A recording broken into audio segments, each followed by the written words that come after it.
Hello everybody, VikingsMan18 here. We are about to start a playthrough of a game that I just found out about a week ago. That game is called Firewatch. It is an indie game made by Campo Santo, or however you pronounce that. And literally, there was an update video about it on YouTube that I saw. I watched it, and the game intrigued me a lot. Like, it looked really good. It's a story-based game. It's mostly story. It's not going to be like hack/fighting or anything like that. And from just what I watched, it looks really cool. It looks like the game is set up like kind of like chapters, but each chapter is a day. And well, you'll see what I'm talking about when we go in. I just found out about it a week ago. Today is February 9th. It is actually the release date of this game. You can get this game on PS4 or PC only. And let's get going. Firewatch.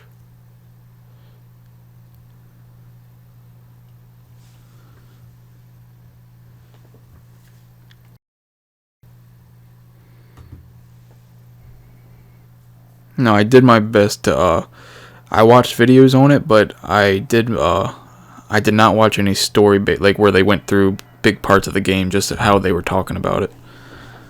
If that makes sense. I was just watching videos when they were trying to like discuss things about the game. I didn't want to watch any of the story. Let's up the brightness just a little for YouTube purposes, because YouTube always likes to freaking dim things, it seems like. New game. Wow, they have save slots.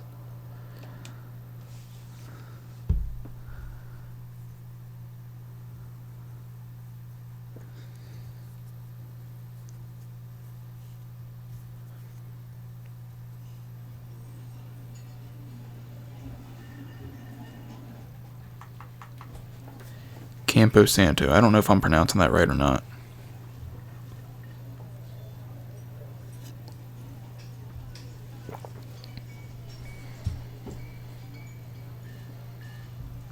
Boulder, Colorado, 1975. So we're going back in time here. I do know the game is based in the 80s.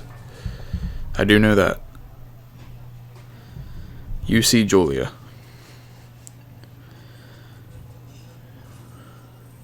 So we're getting a little bit of backstory here.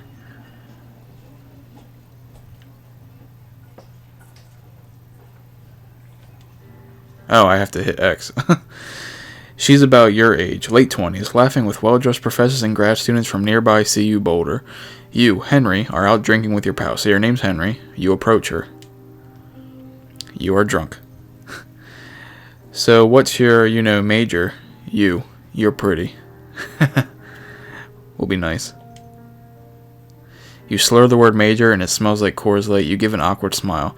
Evolutionary biology, she says, and I'm a professor. Cool, you reply.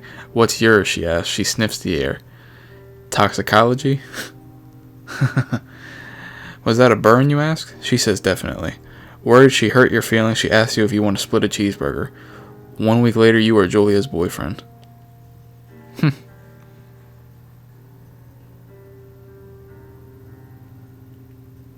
Oh, we're actually playing this. Right trigger to use objects.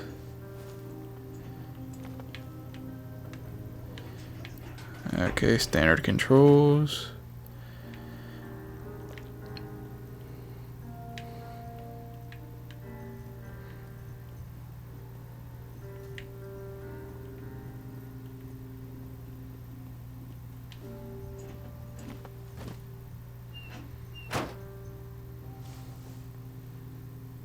You date for over a year. She drives you absolutely nuts. It's great. You move in. You share an apartment near the school with a view of the mountains. You two drink beers out on the deck. You drink beer just about anywhere. Life is good. Now, why do I get a sensing feeling that life is not about to be good at some point in the near future? Julia wants to get a dog. There's a scruffy, undersized beagle. Julia is in love. She wants to bring it with her to class. There's also an intimidating but gentle-eyed German Shepherd. Nothing bad could happen to Julia while walking this dog. It's badass. Give her what she wants. Bucket's a good dog, and a week later you've totally forgotten about the other one. Julia loves him. You love him too. I feel like this is going to end really bad. 1979. You talk out on the deck. It's summer, 9:30 p.m., and the heat still radiates off the high desert. What do you think about kids, she asks. Kids, they're not very smart or good at much. I'm saying if you and I have a couple little idiots. That would be pretty good. In that case, we should probably get married. Yeah, I would like that, you say. These kids are going to be screwed up enough. It's probably for the best part that their parents are hitched. You say she's absolutely right. I like this. Whoa.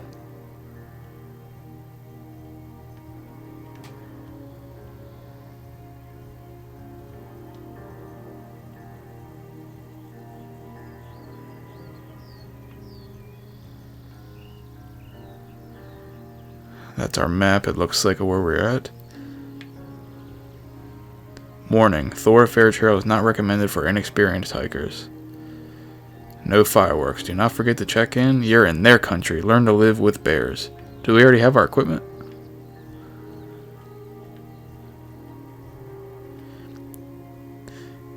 The FPS drops a little bit for some reason.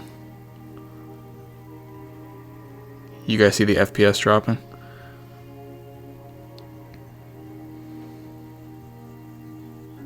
Oh. 1980. It's a Thursday night and Julia is 4 hours late. She doesn't call, you're worried, and you're getting angry by the minute. She walks in after you've gone to bed. She's not quite drunk, but she's clearly been having a fun time. You fight when she gets between the sheets. You get mad, you ignore. If I get mad, we're going to say something stupid. If I ignore her, let's just ignore her. You don't touch each other all night. The next day you feel guilty for being so angry and ask her about her evening. She says it was great. You hold on to a tiny pill of resentment. You make some coffee and go to work. 1981. Julia still likes to draw. She draws plans from her research. She draws all the places you go. She draws you. You frolic. I'm going to do that one. Very nice.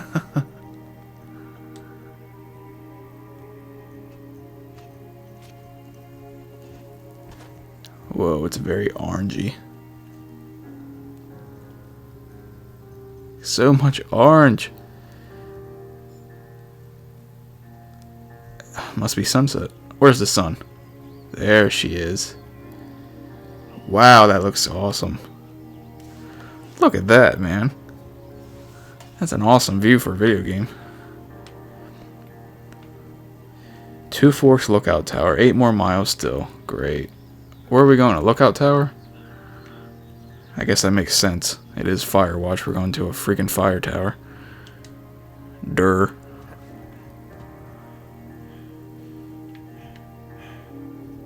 (1982).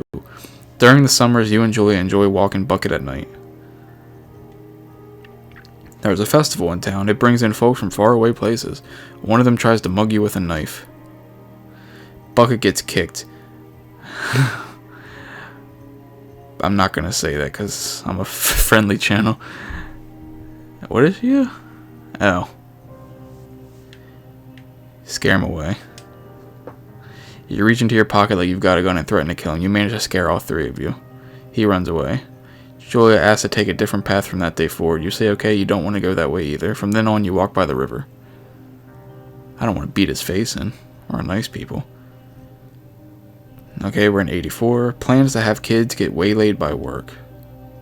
Julia gets offered a job at Yale. Yale is in Connecticut, 2,000 miles away. It's a great job, associate department chair. She wants to move. You absolutely do not.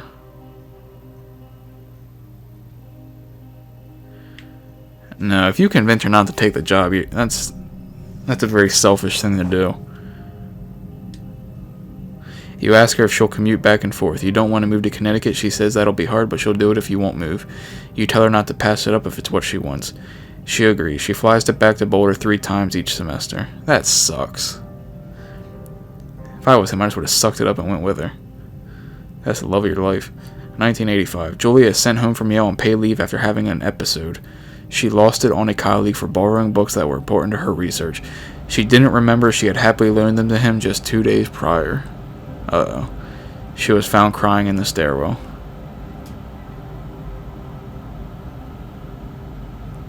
You say that maybe you guys should talk to someone about it. You make macaroni and drink wine and try to forget about it. No, because forgetting about it won't help the problem. After seeing multiple doctors and having many tests, they are worried that Julia might be suffering from early onset. Oh, come on. Why did they friggin' lay that bombshell on me? We're only like 10 minutes into this game, and that really just made me sad reading that. She's only 41 years old. You both decide to keep it a secret for now. Wow. Gee, I wonder who sponsors this game with those nice Coleman lanterns we have there.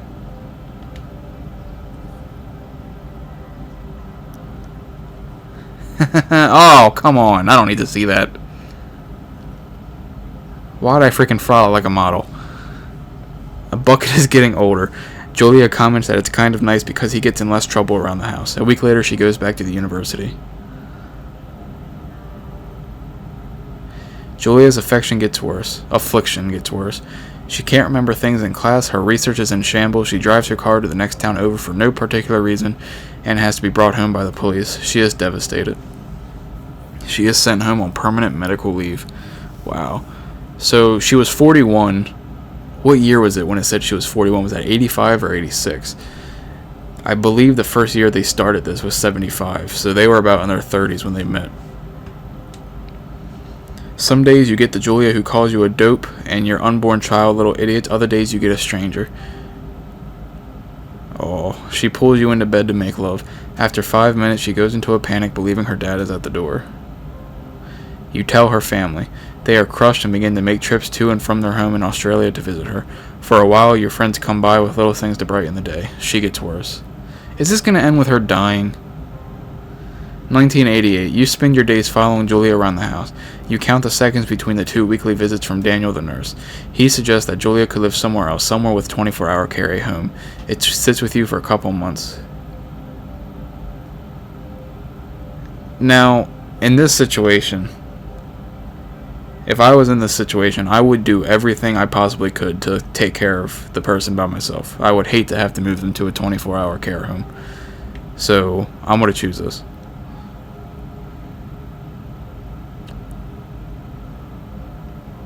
Wow.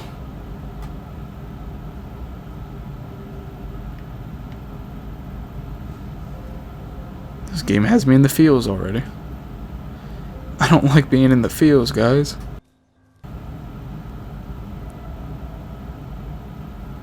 So depressing.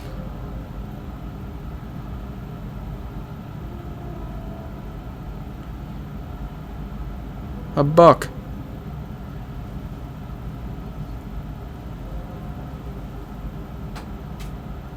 It is impossibly hard. The worst is when you get mad at her, like when she tries to cook her own food. You can't do anything without her, and she can't do anything without you. When she goes to sleep, you stay up for a few hours, drinking on the deck, watching baseball in the summer, college basketball in the winter, drinking then too. You start going out after you put her to bed. The first time you do it, you worry about her getting up and walking around while you're gone. You put a chair in front of the bedroom door, you trust that she sleeps like a rock. God, man, come on. I feel like every decision I make is bad at this point. You go to the same bar at the boring end of Pearl Street. It's nice there. Over time, you tell Sheila the bartender everything. It's a huge weight off. You're home and in bed by 1 a.m. a couple nights a week. You look forward to those nights. Oh, what an ass. 1989, one night you were stopped at a DUI checkpoint. You blow at .10 and are taken to jail for the night. You consider trying to hide it, but you tell your sister-in-law, Susan. Julia's parents take the next plane from Australia. They can't believe the state your house is in. Then they tell you Julia's coming to live with them. You don't argue. You say you'll visit soon. A few weeks go by. Summer is coming and you see an ad in the paper for a job. You take it. And here we are. We're the new Firewatchmen.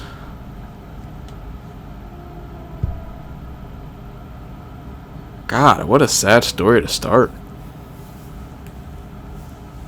But it's terrible because things like this happen in real life. This is a very realistic story.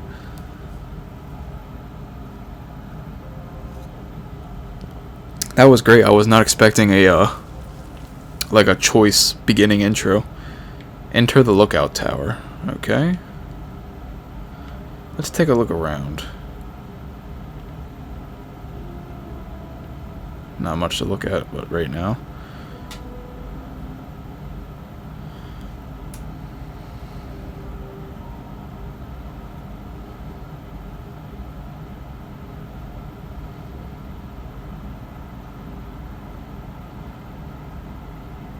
Got a better view now.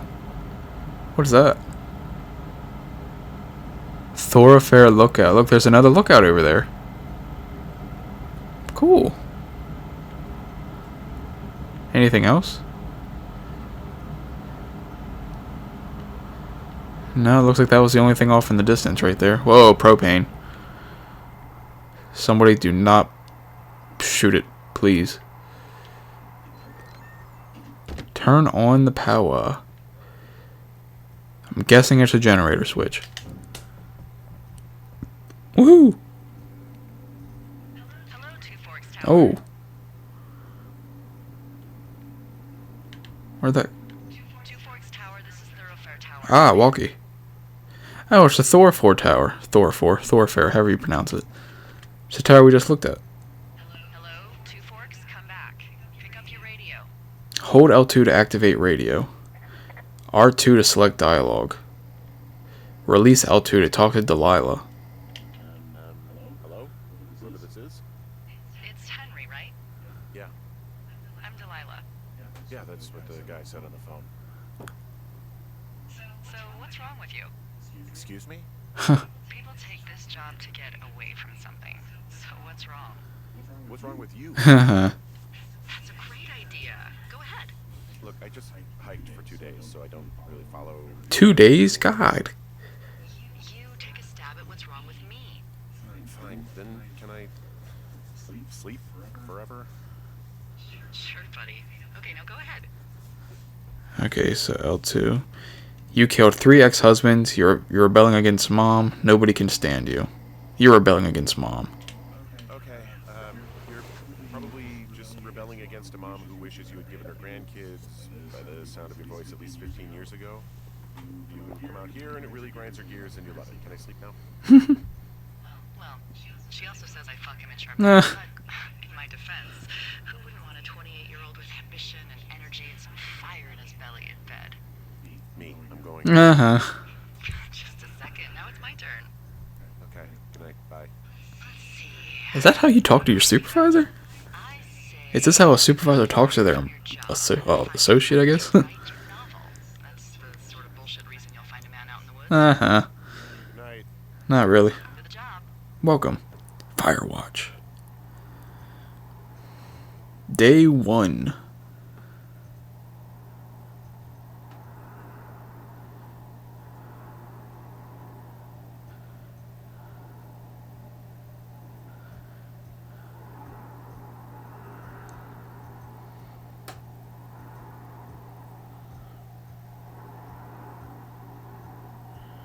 Alright.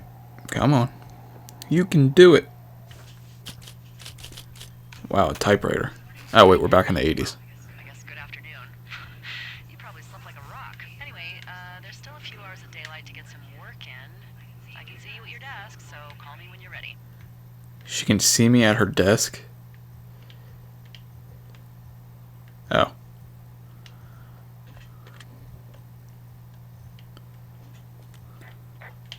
Hey, sorry. Guess I slept in. You gotta relax. Ah, she can see me sitting at the desk. To sleep? Whew. Yeah, Jesus. Guess this was... So Delilah's all the way over there. 45. Whoops. Don't worry about it. That hike puts everyone out of commission for a day or two. But now that you're up, let me quickly get you acquainted with the job. There's a thing in the middle of your room with a round map on it. Do you see it?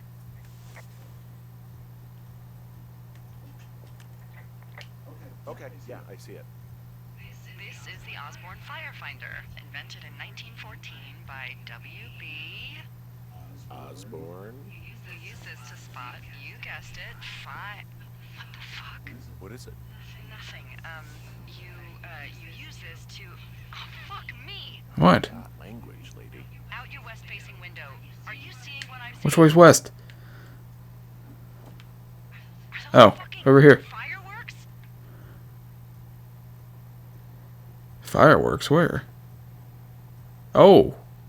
I need you to confirm. Do you see them? Whoa, that's not legal, right? No. You need to get down there right now and stop them. Fire danger is through the fucking roof. Is that really my job? Your job is whatever I say it is. Choking like any true boss. Go down there and set them straight. Like, kick the shit out of them. Can I write them a ticket? Do I write him a ticket? Easy there, Dirty Harry. Well, Get going. You'll probably need a rope to get down the shale between you and the lake, if I remember right. There should be one in the supply box on the way. The code is 1234. It's Oh, that's actually nice. that for all of them. Smart. smart. Shut up.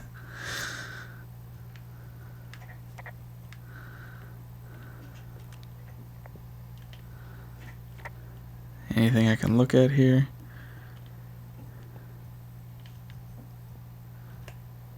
Let's examine it.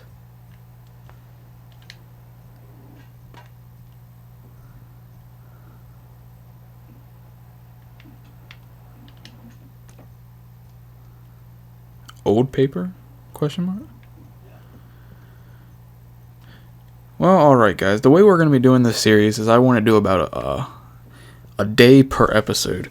So to make this one a little bit more convenient for myself, so I have more time to film day one, I'm actually going to be ending this episode here, and this is going to be the intro episode. Day one will be coming very, very soon after the release of this video. You guys are watching it right now, so if you're watching, the next one will be up very, very, very, very, very soon, because I'm recording it as soon as I end this video. And stay tuned for more. I'm already excited to see what happens. We are on day one, so stay tuned for that video.